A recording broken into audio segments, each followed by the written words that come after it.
एक महाभागवत अनन्य भक्त श्री चंद्रहास जी महाराज, उनके पावन चरित्र का अपने लोग श्रवण करते हैं, इससे भक्ति बहुत घनीभूत होती है। केरल देश में एक परम मेधावी सुधार्मिक नाम के राजा राज्य करते थे। धर्म पूर्वक चलना, प्रजा का पालन करना और भगवान नाम जप करना, शास्त्र विधि से बिल्कुल कभी प्रतिकूल एक भी आचरण जीवन में नहीं किया। तो उनके यहां महाभागवत चंद्रहास जी का प्रादुर्भाव होता है। भगवान के भक्तों का जिस कुल में प्रादुर्भाव होता है, वो कुल, वो ग्राम, वो नगर, वो देश परम पूजनीय हो जाता है। ये महाभाग्यशाली मूल नक्षत्र में प्रकट हुए। लौकिक में अमंगल माना जाता है और भाव में देखो तो मूल कौन है? नक्षत्र भगवान। ऊर्ध्वमूल मधा शाखा मुसत्तम प्राहुरव्ययम। सबके मूल कौन है? श्री भगवान। किस नक्षत्र में पैदा हुए? मूल में, भगवत स्वरूप। और लोक में माना जाता है कि मूलन में पैदा हुआ है लड़का, अमंगल है, कुछ नष्ट ही होगा, संसार बड़ा विचित्र है। जैसे बालक रोता है ऐसे उनकी आवाज में निकला कृष्ण कृष्ण। बड़ा आनंद हुआ सुधार्मिक राजा को कि हमारे कोई महाभागवत पधारा है, क्योंकि ये भजन करके पूर्व जन्म में ऐसी भागवती की स्थिति प्राप्त की कि अबोध अवस्था में ही श्रीमुख से कृष्ण नाम निकल रहा है। आनंद उत्सव मनाया जा रहा है। राजा है, राजकुमार प्रकट हुआ, और दूसरी बात वो स्वयं भक्त हैं और भगवान का ऐसा भक्त जो जन्म लेते ही कृष्ण नाम उच्चारण किया। ये आनंद ज्यादा दिन टिका नहीं। रोज बधाइयां हो रही, आनंद उत्सव मनाए जा रहे। शत्रु पक्ष के राजाओं ने मिलकर कहा यही अवसर है, आक्रमण कर दिया जाए और केरलाधिपति का सब पूरा महल घेर करके कोई एक भी न बचने पावे। शत्रु पक्ष के राजाओं ने घेर लिया। आसपास से राजा और सैनिकों ने घेर लिया। अब वो असावधान थे, आनंद में पुत्र हुआ है, बधाइयां, कोई संभावना ही नहीं थी। गुप्त रूप से शत्रु पक्ष के राजाओं ने आक्रमण करके घेर लिया। अब राजाओं की कई सेनाएं और इनकी असावधानी पूर्वक आनंदमयी वृत्ति में कोई पहले से पता हो तो तैयारी करते, तत्काल आक्रमण को रोकने का प्रयास किया पर असफल रहे। इनके सैनिक भी मारे गए, राजा भी मारे गए, राजमहल को घेर लिया गया, कोई भी एक भी बच के न जाने पावे। तो राजमाता जिनसे चंद्रहास जी का प्रादुर्भाव हुआ था, उन्होंने धाय मां को कहा कि मेरे पुत्र को बचाने में तुम समर्थ हो, मेरे तो प्राण नहीं बचेंगे, अगर ये लोग नहीं मारते तो मैं अपने पति के शव के साथ सती हो जाऊंगी। पहले ऐसी धार्मिक निष्ठा माताओं बहनों में होती थी कि धाय मां ने विचार किया कैसे बचा सकती हूं, आसपास तो सब सैनिक घेरे हुए हैं। तत्काल उसने विचार किया कि अगर हम इनको राजकुमार की तरह ले जाती है तो हमें भी मारा जाएगा और इनको भी मारा जाएगा। देखो कितनी विपत्ति जन्म लेते हैं। कोई प्रश्न कर सकता है कि महाभागवत जिनके घर में प्रकट हो तो वहां धन वैभव सुख संपत्ति बढ़नी चाहिए, यहां तो जन्म से ही जैसे वहां माता पधार, ये क्या है? तो श्री भगवान स्वयं कह रहे हैं यस्य तुष्टो ह्रहम पार्थ वित्तम तस्य हराम्यहम करोमि बंधु विच्छेदम सच कष्टेन जीवति। हे अर्जुन, मैं जिस पर बहुत प्रसन्न होता हूं, आप अपने ऊपर भगवान को बहुत प्रसन्न करना चाहते हैं, बहुत प्रसन्न करने में ये है, देख लो। कह रहे जिस पर मैं बहुत प्रसन्न होता हूं, सबसे पहले उसका ऐश्वर्य नष्ट करता हूं। फिर क्या करता हूं? फिर बंधु बांधवों का, फिर क्या करता हूं? असाध्य रोग उसके शरीर में। बोले महाराज जी तुम प्रसन्न हुए हो कि पूरे के पूरे नाराज हो गए हो? बोले यही मेरी प्रसन्नता है। क्या? माया का नाश, अब एकमात्र भरोसा केवल भगवान का, दूसरा कोई नहीं। ये सबको पसंद नहीं आएगा। सब तो उस भगवान की भक्ति चाहते हैं कि अगरबत्ती धूप बत्ती तन मन धन सब तेरा, स्वामी क्या लागे मेरा, पर अंदर से कह रहे सब तन मन धन सब मेरा, क्या लागे तेरा। ऐसे तो चलेगी भक्ति। लेकिन कई बार सत्संग में पीछे धाम में कहा था कि भगवान को रिझाकर लोक मांगोगे तो चैन से रह लोगे, और अगर उनसे प्यार करने की बात मन में ठानी कि बस मुझे केवल आपकी आंखों में आंखों को मिला करके जीवन व्यतीत करना है, मुझे और कुछ नहीं चाहिए, तो फिर लाडले आपको दुशरिहा का कोई आश्रय रहने नहीं देंगे। ध्यान रखना, जितने दुशरिहा होंगे तो ये बर्दाश्त हो तो कदम आगे बढ़ावे। बहुत प्रसन्न हो जाओ ठाकुर हम पे तो कहे यस्य तुष्टो ह्रहम पार्थ वित्तम तस्य हराम में हम करोमि बंधु विच्छेदम सच कष्टेन जीवती। जितनी श्वासें रहेंगी भयंकर कष्ट में उसको व्यतीत करने के लिए दूंगा। ये दंड नहीं है, ये पुरस्कार है। अनंत जन्मों का हिसाब बराबर करके कहीं इसकी वृत्ति मेरे से हट न जाए, ऐसे घेरे में डाल के अखंड चिंतन करवा के सजयति जयति जग उच्चरे। जाको करत श्याम सहाई प्रथम वर्णो कृपा क्रम हो विषय मूल गवाई। कुल कुटुंब बल वित्त हीनो दीन के दुखदाई आपने को करजु लीनो आप ही अपनाई। कह रहे हैं अब मैं वर्णन करता हूं श्याम सुंदर जिस पर कृपा करते हैं उस पर कैसा बर्ताव करते हैं। बोले सबसे पहले उसके विषय भोगों का नाश कर देते हैं, फिर दूसरी कृपा कोई परिवार का कोई मित्र कोई रिश्ते नातेदार उसकी तरफ देखेगा भी नहीं, फिर ऐसा दुख प्रदान करते हैं कि केवल एक भरोसा रह जाता है, एक भरोसा एक बल एक आस विश्वास, बस नाथ आपके सिवा अब हमारा कोई नहीं। बस वहीं से जो चमत्कार प्रकट होता है, त्रिभुवन में कोई उसकी समानता नहीं कर सकता जिस पर ठाकुर की कृपा है। पर इस कृपा को हजम करने के लिए इसीलिए संत संग किया जाता है कि पहले से वो तैयार कर देते हैं। जैसे आर्मी की ट्रेनिंग होती है ना, ट्रेनिंग के बाद भी बॉर्डर में लगाया जाता है, ऐसे ही संतजन ये ट्रेनिंग देते हैं। अब जो टिके तो टिके, नहीं तो घर बैठे जाके, अगर टिक गया तो गुरु मेहरबान तो चेला पहलवान, भगवान भी परास्त नहीं कर सकते। उसमें ऐसी सामर्थ्य आ जाती है कि हर प्रभु के द्वारा दिए गए विधान को हंस करके स्वीकार कर लेता है। और ऐसा नहीं कि उसको कष्ट होता है, ये लोक भाषा में भगवान कह रहे हैं सच कष्टेन जीविता।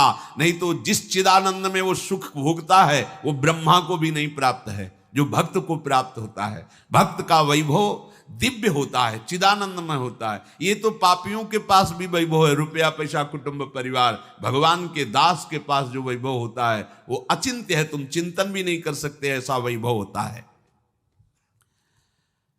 धाय माने सेविका का रूप तत्काल लिया, जिससे पोछा झाड़ू लगाने वाली, और कुछ दोने पत्तल डाले, उनके नीचे चंद्रहास जी को डाला, ऊपर से करके इसे माथे पे रख के निकली। सैनिकों ने पूछा इसमें क्या है, तो उनका राजघराने के दोने पत्ते जूठे दिखा। ऐसे नीचे किया तो देखा सब ऊपर जूठन पड़ा। हाँ चल निकल जल्दी, भाग यहां से निकल। बस वो भागी, बचा ले गई। वो कुंतलपुर पहुंची और वहां के जो मंत्री दृष्ट बुद्धि थे उनसे प्रार्थना की कि मैं सेवा कला में बड़ी प्रवीण हूं और ये मेरा पुत्र है, अगर आपकी कृपा हो जाए तो कुछ समय के लिए हम आपकी सेवा में, महल सेवा में रहेंगी और हमारे पुत्र का पालन पोषण हो जाएगा। उनकी परीक्षा ली गई तो राजघराने की सेविका थी, परम प्रवीण थी, पर उन्होंने ये परिचय नहीं बताया। विधि विधान से राज्य की सेवा में प्रवीण दासी पाकर उसको अच्छा लगा, ठीक है आप रह सकती है। अभी चंद्रहास जी 3 वर्ष के ही थे कि धायमा पधार गई और ये हर समय कृष्ण कृष्ण कृष्ण कृष्ण कृष्ण नाम इनके चलता रहता था। अब जो उनका दुलार करने वाली थी धायमा, वो भी पधार गई तो कौन उनकी तरफ देखे। पर बहुत ही गौर वर्ण, बड़े ही सुंदर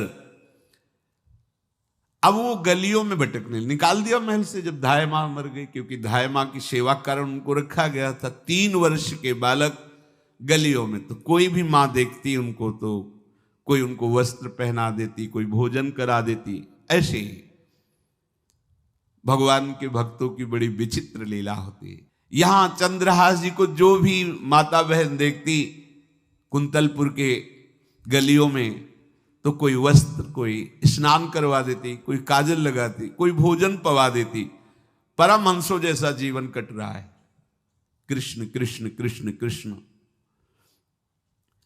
14 भुवनों में जिनकी अव्याहत गति है, जो सबको देखते रहते हैं, श्री देवर्षि नारद जी।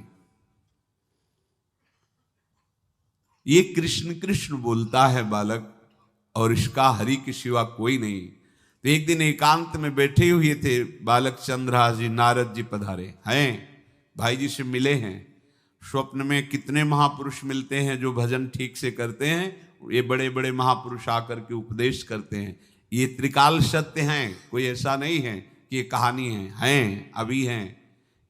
जहां आप भगवत चिंतन करेंगे तो आपको परिचय बड़े बड़े महापुरुषों का मिलने लगेगा।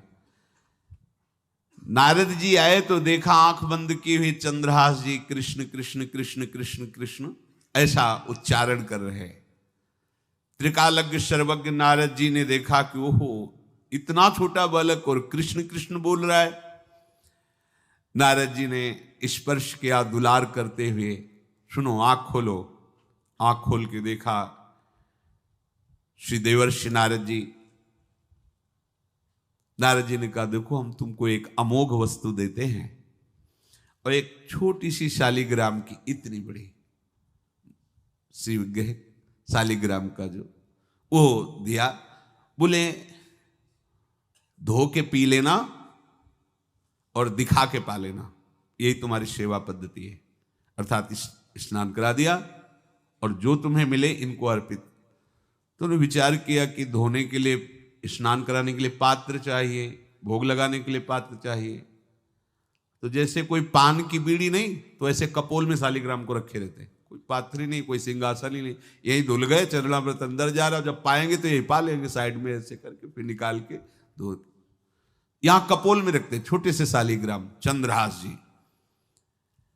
और उपदेश किया भगवान के मंत्र का। जब कोई भगवत प्राप्ति के लिए चलता है तो भगवान ही गुरु रूप से प्राप्त होते हैं, वहां तक तुम्हें पहुंचा देते हैं या उन महापुरुष को आपसे मिला देते हैं। जब कोई भगवत प्राप्ति के लिए जहां चलता है तो ये भगवान अपनी तरफ से कृपा करते हैं। ये दृष्ट बुद्धि के जो महल में धाय माँ ने इनका आश्रय स्वीकार करवाया था, उसके एक पुत्र थे मदन जी, वो बड़े भागवत थे। और एक पुत्री थी जिसका नाम था विषया, वो बड़ी सुंदर थी, अभी छोटी अवस्था की थी। मदन जी का स्वभाव था भक्तों को भोजन पवाना। जो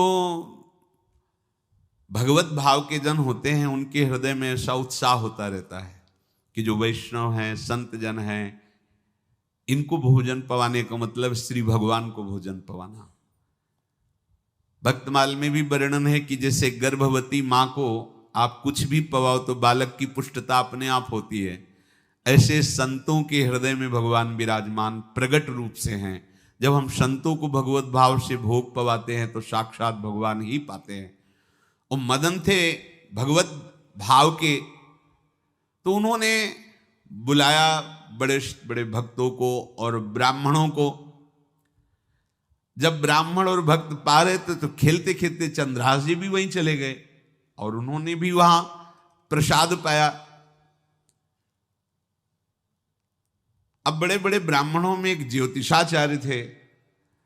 दृष्ट बुद्धि जी ने हाथ जोड़कर प्रणाम किया और अपने परिवार को प्रणाम करवाया और कहा, यह हमारी पुत्री है। दृष्ट बुद्धि जी ने कहा, आप इसका हाथ देकर बताइए, इसको वर कैसा मिलेगा, कैसा ऐश्वर्य होगा। दृष्ट बुद्धि मतलब दुष्ट बुद्धि, ऐसा ही था वो। पर बड़ा विचित्र खेल है, इसकी बुद्धि एकदम विपरीत और पुत्र महाभागवत। भगवान का खेल है। वो भक्ति विरुद्ध और पुत्र भागवत। उन्होंने कहा वर, ऐसे दृष्टि डाली चंद्रहास जी वहीं पार, वो है इसका वर। वो इसे धाय का, एक दासी का लड़का हमारी पुत्री का वर बने। बोले शायद आपने ध्यानपूर्वक रेखा नहीं देखी, वो हम देख लिए हैं, यही है तुम्हारी पुत्री का वर। दृष्ट बुद्धि ने विचार किया कि एक भिखमंगा हमारी राजकुमारी पुत्री का दूल्हा बनेगा। पंडित जी को तो दक्षिणा दी, विदा किया और सैनिकों से कहा घर से निकलने न पावे बालक, क्योंकि ज्योतिष पक्की, ज्योतिष शास्त्र सत्य है, पर उसका सम्यक ज्ञान होना चाहिए। भला मुझ सम्राट के मंत्री की पुत्री, वो महामंत्री हैं दृष्ट बुद्धि, और ये एक भिखमंगा कैसे हो सकता है? बड़ा हृदय में जलन हुआ, ये तो बड़ी अपकीर्ति और दुर्भाग्य का विषय होगा, इसी को मरवा डालते हैं, काम खत्म हो जाएगा। निश्चय किया और जल्लादों को बुलाया और कहा बालक जो पंगत में भोग पा रहा है, इसको ले जाओ और जंगल में मार के, और इसका कोई अंग हमें काट के दिखाओ कि हाँ मार, मतलब पक्का मार देना है। क्योंकि वो इतने सुंदर थे, इतने सुशील थे, इतने प्यारे लगते थे कि कोई भी मारने के लिए तैयार। इसीलिए उसने शर्त रखी, इनका अंग काट करके हमको प्रमाण में दिखाया जाए कि मार दिए गए हैं। चांडालों ने हाथ पकड़ा, चंद्रहास जी को ले गए। चंद्रहास जी का स्पर्श करते हुए उनको ऐसा दुलार होने लगा हृदय में, जैसे मां को अपने बच्चे से दुलार होता है। स्पर्श करते, दरस परस अघनाश, भक्त का स्पर्श ही पापों का नाश कर देता है। वो दो जल्लाद आपस में कहने लगे भाई जीवन हो गया लोगों को मारते हुए, कभी कोई पुण्य का काम नहीं किया। ये देखो भक्त संग का प्रभाव। इस सुकुमार विशाल नेत्र, कैसा सुंदर बालक जो हमारे चित्त को चुरा रहा है, इस दुष्ट बुद्धि मंत्री ने आदेश किया मारने का। भला इससे क्या बिगाड़ा इनका, क्यों मारना चाहता है? देखो वैसे तो मां पापी है ही है, क्योंकि जल्लाद घर में जन्मे हैं, पूर्व जन्म के पापों के अनुसार इस जन्म में न जाने कितनों को हमने काटा है। पर पता नहीं क्या हो रहा है, मेरे हृदय में ऐसी हिम्मत नहीं आ रही कि इस बालक को मैं मार सकूं। दूसरे ने कहा फिर अगर उसको तुम नहीं मारोगे तो तुम मारे जाओगे, कुछ तो करना पड़ेगा। नहीं नहीं, इस छोटे से बालक से क्या किसी को नुकसान। एकांत जंगल में ले गए और कहा तुम जानते हो हम तुम्हें किस लिए लाए हैं? चंद्रहास जी बालक थे, 5 वर्ष की आयु अब हो गई थी, तो उनका मुझे पता नहीं कि आप क्यों लाए हैं। बोले हम जल्लाद हैं, तुम्हें मारने का हुक्म दृष्ट बुद्धि ने दिया है, मारना तो पड़ेगा ही तुम्हें। हमारी इच्छा नहीं कि मारें, पर हम तुम्हें अंतिम बात पूछते, तुम्हें कुछ भी पसंद हो, कुछ भी, तो तुम कहो हम तुम्हारे लिए ला के देंगे, जो तुम्हें चाहिए बोलो, पर हमें वध करना पड़ेगा तुम्हारा। तो उनका मुझे कुछ और नहीं चाहिए, बस थोड़ा सा समय चाहिए। यदि आप मारना ही चाहते हो तो थोड़ा हमारी पूजा है हम कर लें, इसके बाद मार लीजिए। आपको तो बल है, अस्त्र हैं, मैं तो बालक हूं। उनका हाँ हम तुम्हें समय देते, तुम किसी को पुकार भी सकते हो, जो तुम करना चाहो कर सकते हो। चंद्रहास जी का मुझे मृत्यु का भय नहीं, बस कुछ समय दे दी। पूरा महाभारत हो गया था, टिटिहरी के अंडे नहीं फूटे थे। वहीं टिटिहरी का, तो टिटिहरी एक पक्षी होती है ना, टे टे करके उड़ती है, तो उसके अंडों के ऊपर एक हाथी का घंटा हो गया, गिर गया ऐसे, सब पूरा महाभारत में सब नष्ट भ्रष्ट। वो अंडे वैसे सुरक्षित। तो जो प्रभु भारत युद्ध में राखे भरुही अंड, सोई मुंह को राखे जो राखत ब्रह्मांड।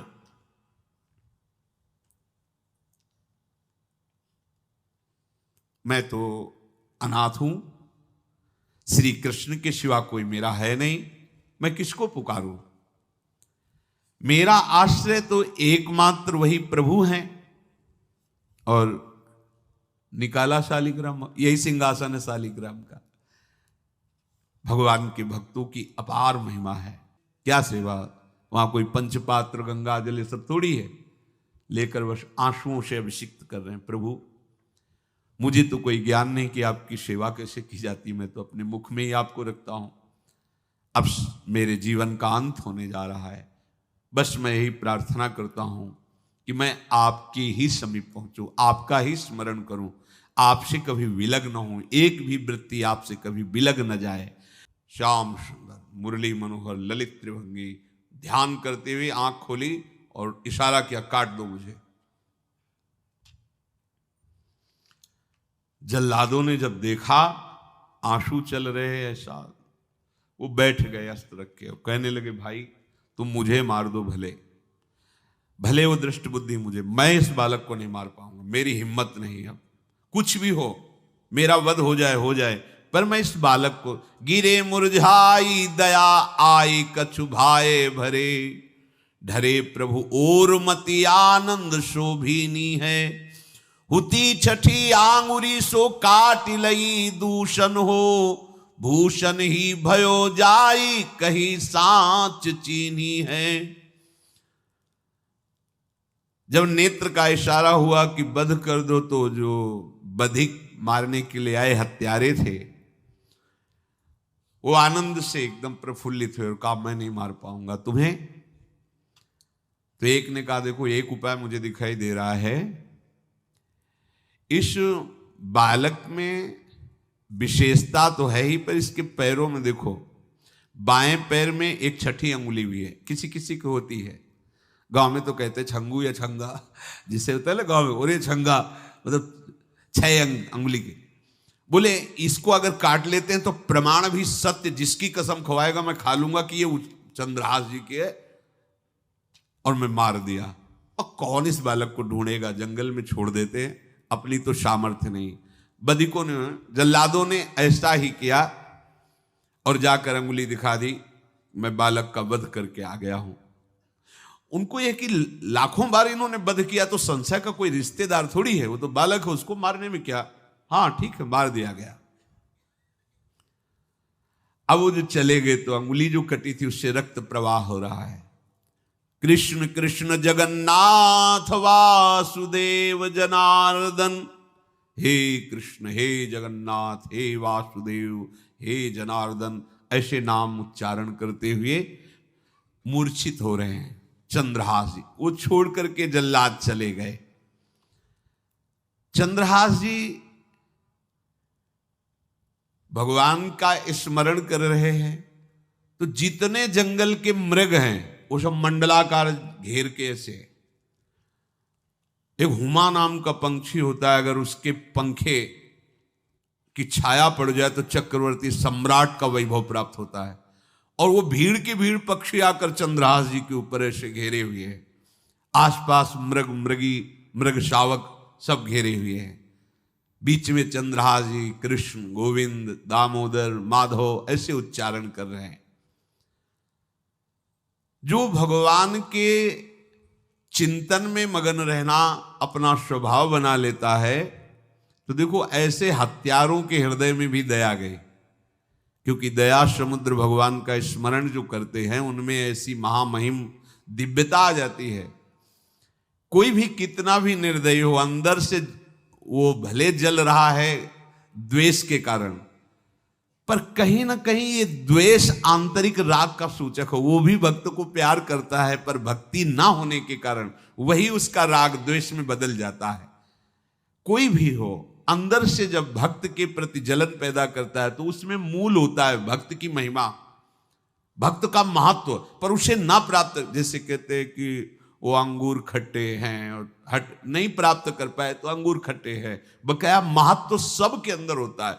दुष्ट से भी दुष्ट के अंदर भगवान के भक्तों का महत्व होता है, क्योंकि सबके हृदय में भगवान विराजमान है। अब चंद्रहास जी भगवत स्मरण करते हुए पक्षियों के और मृग आदि के बीच में हैं। उधर भगवान का एक विधान तैयार होता है। वह देश भूमि में रहत लघु भूप और सुख सब एक सुत चाह भारी है। कुंतलपुर के ही अधीन एक चंदनवती नाम की राज्य नगरी थी। वहां के राजा थे, उनके पुत्र नहीं हो रहा था, तो कुंतलपुर सम्राट पद, चंदनवती राज्य राजा, जैसे प्रदेश और दिल्ली में बैठे हुए जो प्रधानमंत्री राष्ट्रपति वो बादशाह, जो दिल्ली का अधिकार वो बादशाह, और ऐसे छोटे छोटे जो राज्य हैं उनको राजा। तो ये चंदनवती के राजा कर दिया करते थे, प्रत्येक राजा को कर देना होता था बादशाह को। इनके पुत्र था नहीं, और कर देने के लिए कुंतलपुर ही जा रहे थे, तो रास्ते में देखा कि बहुत से मृग और पंछी ये घेरे हुए क्या है, तो एक कौतूहल सा कि क्या है बीच में, आसपास मंडलाकार मृग, फिर वो विहंग पक्षी जो भगवान के आश्रित है, भगवान कैसी व्यवस्था करते हैं। वो चंदनावती के राजा दौड़ करके एक कौतूहलवश, क्या है यहां, मृगी पंक्तियों के बीच में पक्षी, हुमा नाम का बड़ा पवित्र पक्षी हिमालय आदि में पाया जाता है, जिसके ऊपर इसकी छाया पड़ जाए वो ऐश्वर्यवान हो जाए। देखा बालक दिव्य तेजों में, और मूर्छावस्था में नजदीक गए तो अंगुली पूरी कटी हुई थी, तो रक्त प्रवाह, गोद में उठाया और आनंदित हो गए, हमारी पुत्रेष्टि यज्ञ सफल हुई, हमारा दान पुण्य सफल हुआ, ऐसा हमें सुंदर बालक मिला। चंद्रहास जी को लेकर के घर आए और हृदय में भगवान का बार बार कृपा प्रसाद मना रहे हैं, मुझे भगवान ने पुत्र दिया। चंद्रहास जी को लेकर आए, आनंद मंगल बधाइयां बजने लगी, बहुत सी संपत्ति न्यौछावर कर दी। 5 वर्ष के चंद्रहास जी हैं। पूछा बेटा तुम्हारे माता पिता कौन है, तो कहा श्री कृष्ण। परिवार में कौन है, श्री कृष्ण। मतलब तुम्हारा कोई नहीं है, नहीं है श्री कृष्ण। समझ गए कि भगवान ही हमें कृपा करके ऐसे महाभागवत पुत्र को दिया, और है कौन, वास्तविक कोई नहीं श्री कृष्ण के सिवा। बड़ा उत्सव मनाया और अपने राज सिंहासन का अग्रिम अधिकारी युवराज पद चंद्रहास जी को। अब तो पूरे राज्य में आनंद की वर्षा हो रही। राजा मन में विचार कर रहे हैं कि ऐसा प्रतापी भक्त हमारे यहां आया है, अब हमको किसी को कर देने की जरूरत नहीं। तो जो हर महीने वर्ष में जो बंधा हुआ कर था उन्होंने नहीं दिया। 1 बार 2 बार 3 बार जब कर नहीं पहुंचा तो सम्राट ने आदेश किया मंत्री को कि चंदनावती से कर आना बंद हो गया है। क्या बात है? यदि वो अहंकार से युक्त हो तो आक्रमण करके नष्ट करो, यदि समस्या है तो उसका सहयोग करो। बादशाह के आदेश से वहां दृष्ट बुद्धि पहुंचे तो युवराज पद पर चंद्रहास जी विराज, जिनको मारने के लिए जल्लादों के हाथ में दे दिया था। पूरे पूर्वासी ऐसा प्रभाव चंद्रहास जी का है कि सब कृष्ण भजन करते हैं, सब आनंद में मगन रहते हैं। चंद्रहास जी थोड़ा सयाने हो गए थे तो पूर्ववासियों को उपदेश देते, एक बार हमारे राज्य में भोजन पाया जाएगा 24 घंटे में, और सबके घरों से आरती की शंखनाद घंटानाद सुनाई देना चाहिए। सबके यहां शाम के रोज नाम कीर्तन और भगवत कथा होनी चाहिए, क्योंकि आयुष्यम चपलम तादृक जल बुद्बुद सन्निभम चिंतयध्वम जनामूढ़ा माधवम वर्षम सुस्थिरम। भाइयों, ये आयु बड़ी चंचल है, कब शरीर छूट जाए पता नहीं, पानी का बुलबुला कब फूट जाए कोई पता नहीं। इसलिए माधव श्री कृष्ण का नाम कीर्तन, उनकी आरती पूजा, उनका ध्यान और एक टाइम भोजन। पूरे नगर में अब सोचो कितना भक्ति का प्रभाव होता है। पूरा नगर में हर घर में आरती पूजा कीर्तन चक्रवर्ती सम्राट के लक्षण स्वाभाविक चंद्रहास जी में प्रकट होते थे।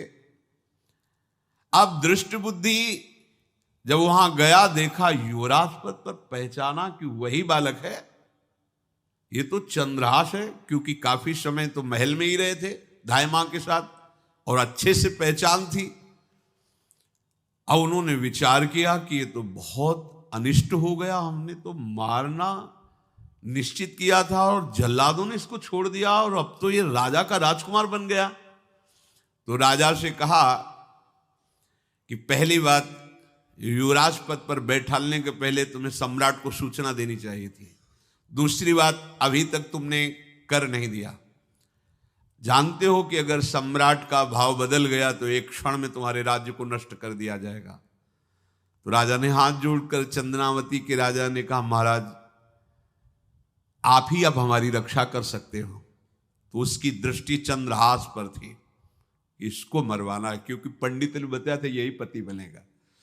अरे तो अब तो आनंदित होना चाहिए कि अब तो राजा बनेगा, अब तो बढ़िया है। लेकिन चंद्रहास जी को यदि आप सम्राट के पास भेज देते हैं और सम्राट निश्चित प्रसन्न हो जाएंगे चंद्रहास को देख के, तो वो तुम्हारे इस अपराध को क्षमा कर देंगे।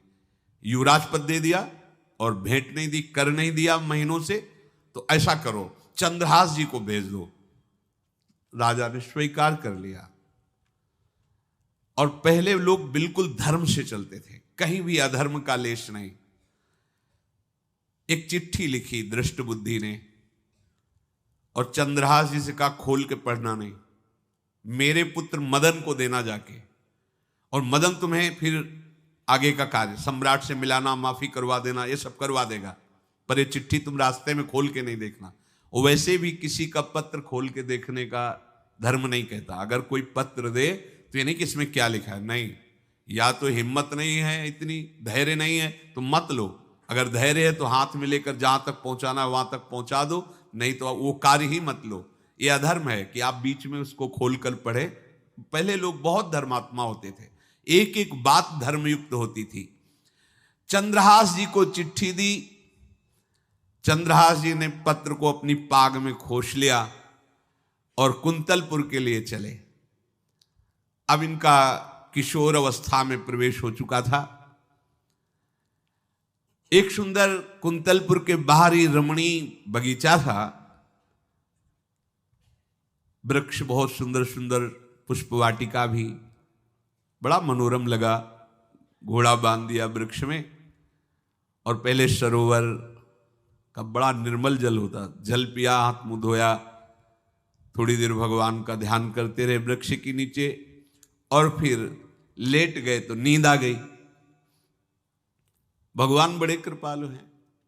जो भगवद आश्रित होता है त्रिभुवन में कोई उसका अमंगल नहीं कर सकता। अपनी सहेलियों के साथ दृष्ट बुद्धि की वही राजकुमारी जिसके साथ इनका ज्योतिषाचार्य ने कहा था यही पति होगा, वो अपनी बहुत सी समान वयस अवस्था की जो किशोरियां थी उनके साथ वो, और ये राजवाटिका थी, इसमें घूमने के लिए आई। तो घोड़ा देखा तो उसने कहा यहां किसी का घोड़ा कैसे आ सकता है, हमें लगता है कोई यात्री इसमें प्रवेश कर गया, उसको पता नहीं होगा कि राजवाटिका है। वो अपने सहेलियों के साथ घूमते हुए उसी वृक्ष के नीचे पहुंची। जा चंद्रहास नौ किशोर अवस्था, और जो भगवान का भजन करते हैं उनमें एक विशेष आकर्षण होता है जो साधारण आदमियों में नहीं होता। वो कैसा भी रूप हो उससे मतलब आकर्षण होता है, ऐसा लगता है इनके समीप बैठे रहे, इनको देखते रहे, इनकी बातें सुनते रहे, उनमें भगवत आकर्षण होता है। आंख मुंदी हुई शोर है, देखते ही पूर्व विधान के अनुसार उसका चित्त लुट गया। इतना सुंदर नौ किशोर अवस्था, आसपास देखा तो सखियां खेलने में लगी थी। पाग में एक चिट्ठी सी दिखाई दी तो झुक करके चुपचाप ऐसे नौ किशोर अवस्था में चंचलता भी होती है, चिट्ठी खोल करके देखा तो वैसे ही रूप माधुरी में आसक्त हो गई थी, पूर्व संस्कार से आकर्षण भी हुआ। इसने संस्कृत में लिखा था विस्मस्मयी प्रदातव्यम त्वया मदन शत्रुवे, कार्या कार्यम न दृष्टव्यम कर्तव्यम खलु में प्रियम। मदन पुत्र, उनके नाम था मदन। अय मदन, बिना कुछ विचार किए इसको विष दे देना जाते ही।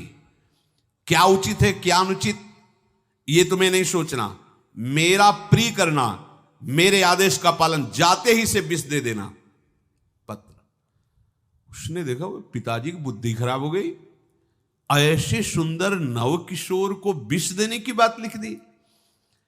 और उसे बड़ा दुख हुआ कि पहली ही दृष्टि में, अभी तो इन्होंने आंख खोल के हमें देखा ही नहीं, और इनको इस सोई हुई मुद्रा में देख करके मेरे प्राण समर्पित हो गए, मेरा चित्त समर्पित हो गया। चलो, जब मेरी सखियों के नाम पुकारे जाते, हेमलता शशिकला आदि, तो मुझे चुभता था कि मेरा नाम पिताजी ने विषया क्यों रखा है। आज सार्थक हो गया, मेरा नाम सार्थक हो गया। काजल लगाई हुई थी, एक सीख से ऐसे काजल लिया, और एक संस्कृत में आ बनता है ऐसा, ऐसे, बस ऐसे कर दो तो विषया हो गया। अब उसका अर्थ बदल गया।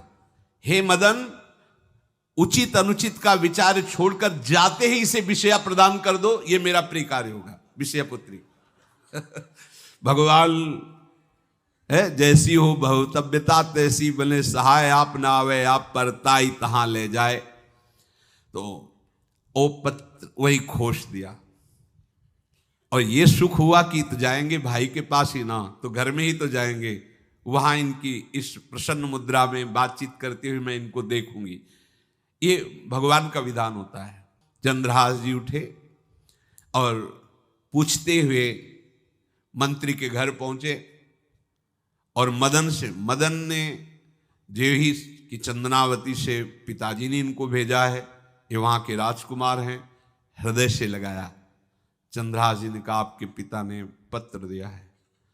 उन्होंने पत्र पढ़ा, विषमस्मयी विषयास्मयी, विषय तुरंत बिना विचार किए ब्याह कर दो, दे दो, क्योंकि लिखा है प्रदातव्यम त्वया मदन, अभी इसी क्षण जहां ये पत्र मिले, उनका जो आ गया, सुबह शीघ्र शुभम शीघ्र, बुलाओ पंडित को। पंडित ने कहा भगवान की कृपा से अगला मुहूर्त है, बिल्कुल ये ब्याह का पक्का मुहूर्त है। अब तो राजघराने तत्काल व्यवस्था हुई। अब वो तो पहले ही मोहित हो चुकी थी देख के विषया जी। तत्काल दुल्हन रूप उनको सजाया गया, इनको दूल्हा रूप सजाया गया, पंडित शुरू कर दिए, गणानंतो गणपति को ब्याह हो गया। अब जब ब्याह यहां खूब धूमधाम से हो गया, तो दृष्ट बुद्धि ने सोचा कि काम हो गया होगा, विष दे दिया हो गया, मर अब हम जाके संभाल लेंगे, क्योंकि राजकुमार है, कैसे विष दिया कौन दिया, तो इस बात को हम संभाल लेंगे। जब वहां घर आए तो पूरे नगर में सजावट हुई थी। बोले भैया सजावट का है कि? बोले महाराज आपके ही आदेश से तो है, आपने दूल्हा भेजा था। दूल्हा भेजा? ब्याह किसने कब कहा ऐसा? बोले वो तो मदन के पास चिट्ठी रखी है। अब वो घर गए, मदन को बोला, बोले तुम्हारी बुद्धि मारी गई, क्या हमने पत्र में लिखा था? दिखा दिया। लिखा था हमने विष, इसमें विषया कैसे लिख गया? काजल से ऐसे, और पहले स्याही काजल की ही होती थी, तो ऐसे भगवान सब कुछ बना देते हैं। उनका पिताश्री एक भी अक्षर आपकी आज्ञा का उल्लंघन, आपने लिखा था बिना विचार किए उचित अनुचित का हमारी आज्ञा का पालन किया जाए। विषया प्रदातव्यम मदन, मेरा नाम लेके आपने संबोधन करके ये देखो ये लिखा हुआ है, इसमें हमारी त्रुटि क्या है?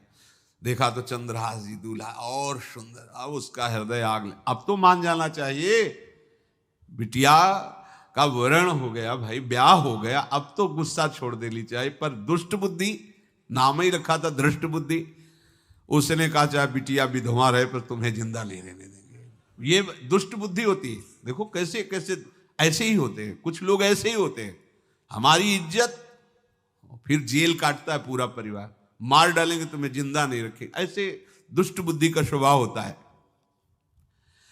अब भाव जब बिगड़ जाता है तो फिर पकड़ में नहीं आती बात, यही समझ जाना चाहिए था। चरणों में प्रणाम करके कि अब तो तुम हमारे बेटे के समान हो, ये भी राज्य तुम्हारा, वो भी आनंद लो। अब बड़ा सुख का कार्य। लेकिन जब नकारात्मक सोच आ जाती है तो बुद्धि कंट्रोल में नहीं रहती, वो फिर उद्दंडता करने, उसका निश्चय गलत होता है। नजदीक गया और कहा कि बहुत कृपा हुई, आप हमारे दामाद बने, पर हमारे यहाँ की एक रीति है, हमारे नगर के बाहर जो देवी हैं उसमें लड़की का वर अकेले पूजा करने जाता है। आपको हमारी कुल की रीति का निर्वाह करना होगा, आपको जाना ही होगा। कोई समस्या नहीं, हमारे लिए तो हर देवी देवता भगवत स्वरूप है, आपके लिए हम पूजने चले जाएंगे, पूजन की थाल तैयार करो। और उधर कई बलवान सैनिकों को भेजा, देवी पूजने जो आ रहा है तत्काल उसे काट देना, किसी भी तरह बचना नहीं चाहिए, नहीं तुम सब मारे जाओगे। जो आदेश देवी मंदिर में सैनिकों को लगा दिया, जो आवे तत्काल मार देना, क्योंकि अब भेज ही रहे ना, तो नाम नहीं लिया, कहा जो आवे तत्काल मार देना, मेरा आदेश अगर बचा तो मैं तुम्हें मार दूंगा। उन राज सैनिकों ने जो बधिक स्वभाव के थे पहले से वहां लग गए। बड़ा विचित्र भगवान का खेल है।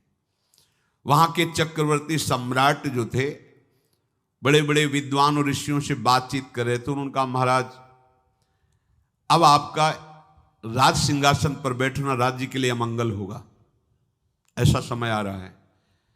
इस समय यदि चंद्रहास जी को सम्राट पद पर बैठा दिया जाएगा तो आगे अकाल नहीं पड़ेगा और बड़ा मंगल होता चला जाएगा। ये मुहूर्त आपका राज सिंहासन पर से हटने का है, तो उनका प्रजा का मंगल हो और देश का मंगल हो, इसलिए हम बिल्कुल।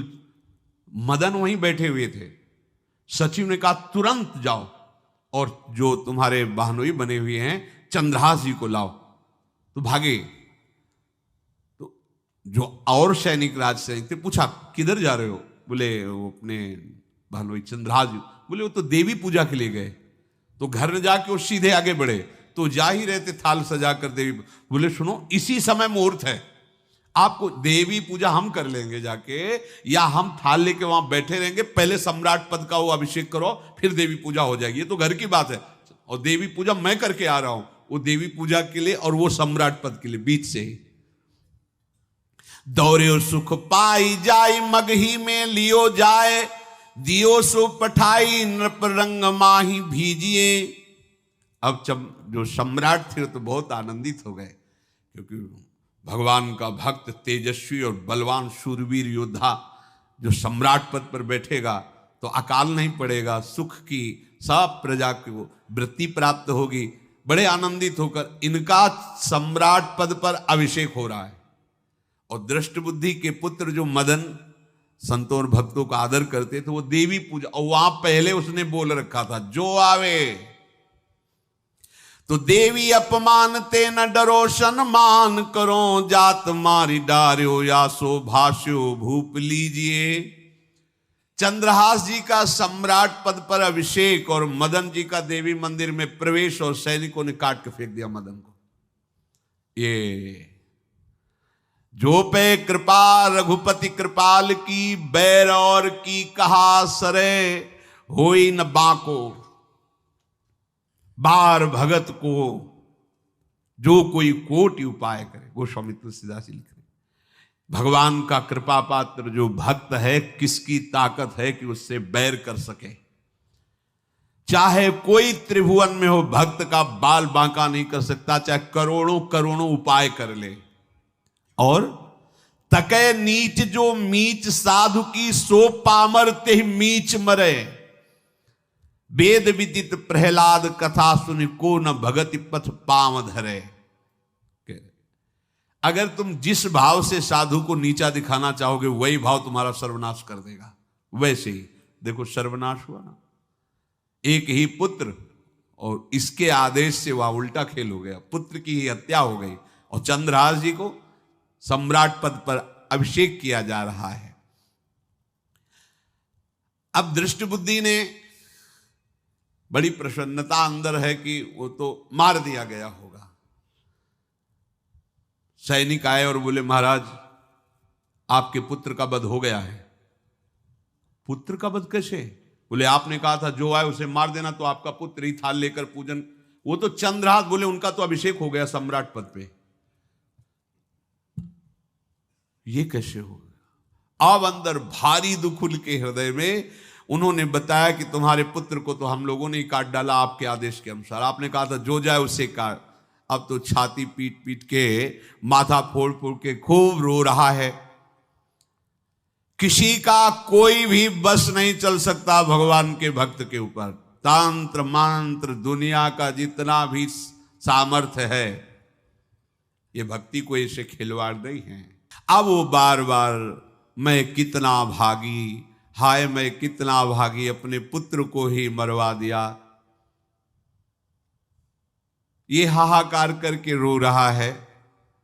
चंद्रहास जी ने जब सुना तो उन्होंने कहा अरे मृत्यु तो मेरी निश्चित थी, फिर मदन भैया को वो मेरी मृत्यु प्राप्त हुई। नहीं नहीं, ऐसा नहीं हो सकता, मैं अभी जाता हूं। वहां गए, देखिए सब कटे, अंगों को रखा, भगवान का ध्यान करते स्मरण करते से हाथ फेरा, उठ के बैठ गए। अब ये घटना तो उनको पता नहीं थी, दृष्ट बुद्धि को उन्होंने खोपड़ी फोड़ करके अपनी हत्या कर ली।